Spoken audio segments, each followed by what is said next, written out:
I need to tell you something about what's upstairs on the top floor as well. It's fine. Yeah, okay. It's a bit more quieter. Is it here? Yes, mind your feet. So obviously Yeah. Honestly, I'm not that dangerous. No, it's fine. I know, but obviously I've got to be careful. My dad's body's in there. In this episode, we will unravel a twisted tale of family betrayal, deception, and a deadly secret that lay buried for 4 years. Our case today takes us to the UK, where a quiet suburban home hid one of the most shocking stories of murder and concealment we've ever covered. This is the story of Virginia McCullough, the daughter who killed her parents, hid their bodies for years, and then calmly confessed to it all. Welcome to the Deadly Diaries, where we dive into the darkest corners of true crime. Great Baddow is the kind of town most people never hear about. Tucked away in Essex, it is a quiet, suburban, and calm place to reside. The sort of place where life unfolds slowly and very predictably. John McCulla was a retired business lecturer at Anglia Ruskin University. At 70, he was well-liked, intelligent, but in failing health. He suffered from high blood pressure, type 2 diabetes, glaucoma, and other chronic conditions. His wife, Lois, 71, was also in poor health. She suffered from anxiety and agoraphobia and had traits of obsessive-compulsive disorder. They had 5 daughters. The youngest was Virginia, born on October 20th, 1987. Her childhood, like that of many, appeared normal on the surface. She grew up in this quiet suburban town where the McCulla family seemed to live an ordinary life. By 2019, Virginia McCullough was still living in her parents' home on Pump Hill, Great Baddow. All 4 of her older sisters had long since moved out, building lives of their own. But Virginia stayed behind. She didn't have a job, no steady income. Instead, she relied on small payments from her father to get by. In return, she helped manage some of her parents' finances. She paid no rent, and by all appearances, she was pursuing a dream, telling her parents she was training to become an artist. It was a career, she claimed, would one day bring financial security to the family. Behind closed doors, Virginia McCullough was hiding a dark secret. She had racked up massive credit card debts using her parents' names without their knowledge.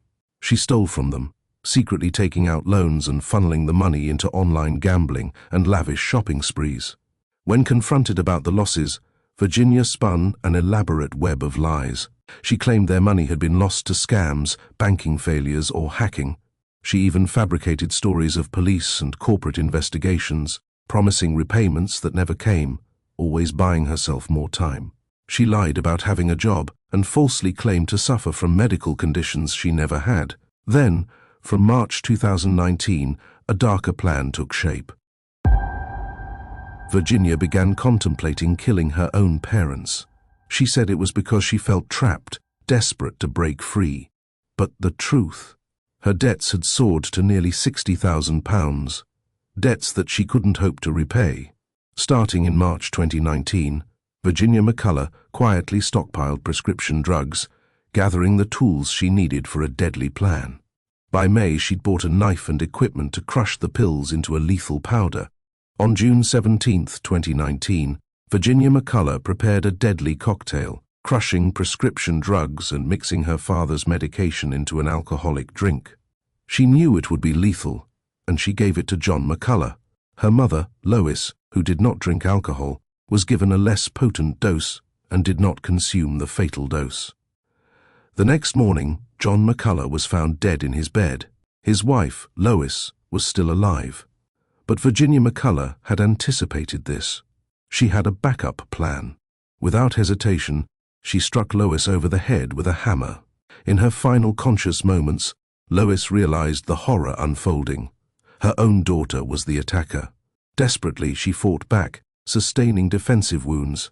Virginia then stabbed her mother 8 times, 7 of those wounds piercing her chest, delivering the fatal blows, resulting in her death. That morning, Virginia McCullough went to the GP with a cut on her hand. She claimed it was the result of a kitchen accident, just a slip while cutting vegetables. But the truth was far more disturbing. She had sustained the injury while stabbing her mother to death.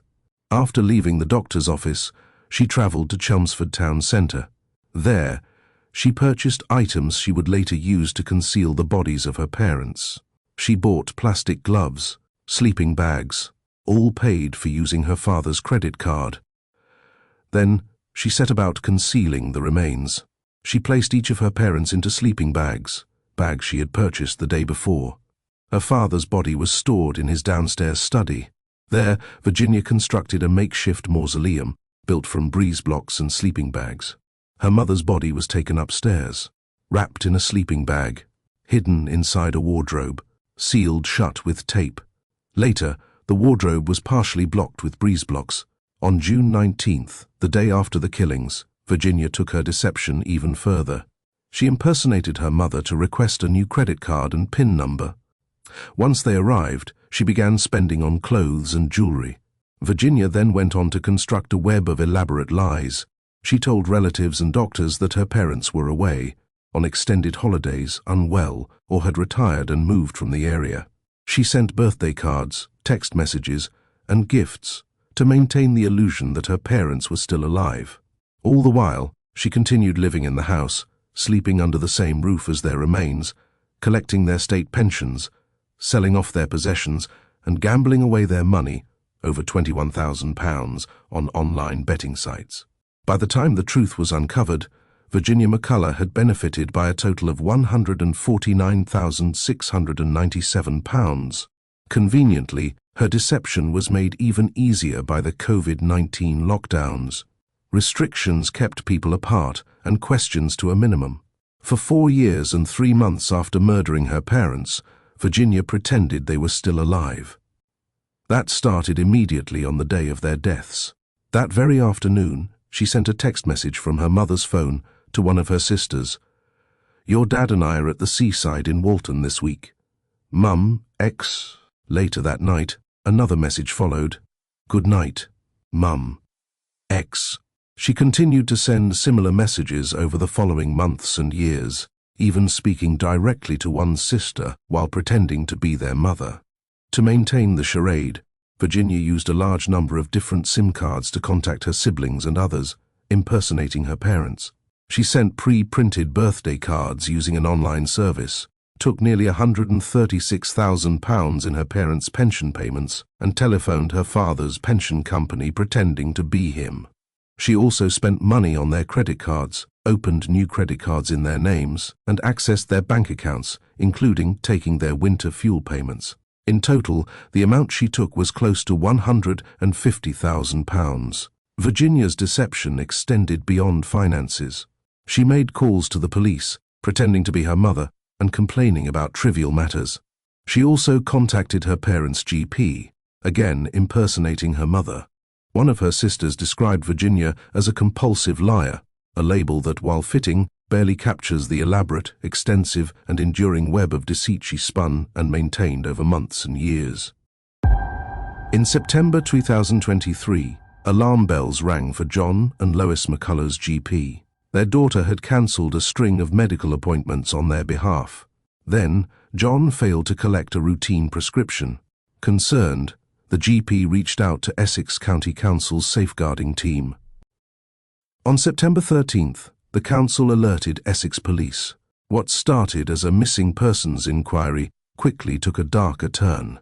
When officers spoke to Virginia McCullough, she insisted her parents were away, travelling, and due back in October. But something didn't sit right. The police smelled a lie. On September 15th, Essex Police executed a search warrant at the McCulla family home. They broke into the house and arrested Virginia McCullough. Almost immediately, she confessed.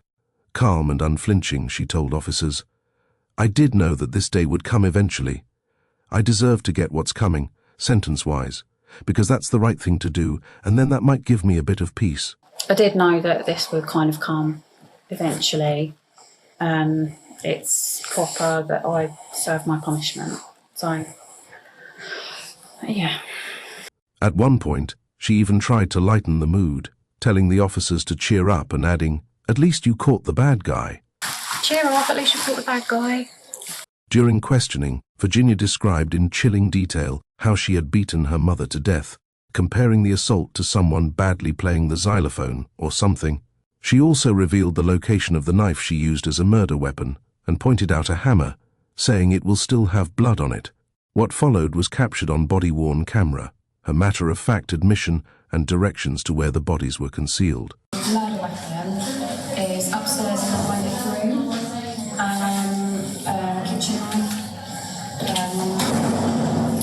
It's in the middle of the brown carpet, against the wall, opposite the shelves. So there are two long white shelves, so opposite where that wall is. You will find forensic clips helpful. There's a hammer.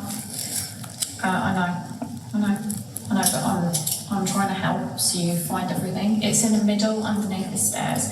It will still have blood on it. It's rusted, but it will still have blood traces on it. The full horror of the McCulla murders had finally come to light. Virginia McCullough was charged with 2 counts of murder and remanded in custody in September 2023. An inquest opened in October revealed Lois McCulla died from stab wounds, while John's cause of death was still under investigation. McCulla appeared multiple times in court via video link, with delays as her defense prepared expert reports. A trial date was set for October 7, 2024. On July 4th, she pleaded guilty to both murders. A sentencing hearing was scheduled for October 10th. The sentencing hearing took place on October 11th, overseen by Mr. Justice Johnson. Prosecutor Lisa Wilding revealed that Virginia McCullough had been engaged in fraud and deception long before the murders, exploiting her parents' pensions and opening accounts in their names after their deaths. She even ordered building materials used to conceal her father's body. Wilding described the chilling scene inside the McCullough home, John's body hidden in a makeshift tomb made of masonry blocks, wrapped in a sleeping bag and covered with multiple layers of plastic blankets and pictures. Claims by McCullough that her parents were abusive were firmly rejected by her siblings. Justice Johnson sentenced McCullough to life imprisonment with a minimum term of 36 years before parole consideration. He condemned her for robbing her parents of dignity and violating the fundamental trust between parent and child. A whole life order was rejected due to her early admissions and guilty plea. Virginia McCullough will be eligible for parole in October 2059. A joint statement from the McCullough family captured the depth of their grief.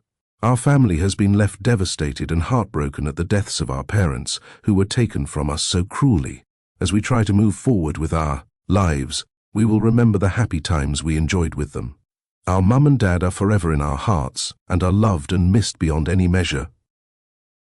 The McCullough case is a chilling reminder of how darkness can hide behind the most ordinary of facades. For years, Virginia McCullough managed to maintain an elaborate web of lies, deceiving family, friends, and authorities, all while living alongside the bodies of her parents. Her crimes shocked a community and left a family shattered beyond repair. As justice moves forward, the haunting truth stands clear. Betrayal can come from the most unexpected places. Thank you for joining us on this episode of The Deadly Diaries. Don't forget to subscribe, like, and share to stay connected with stories that matter. And remember, if you or someone you know is in danger, please seek help.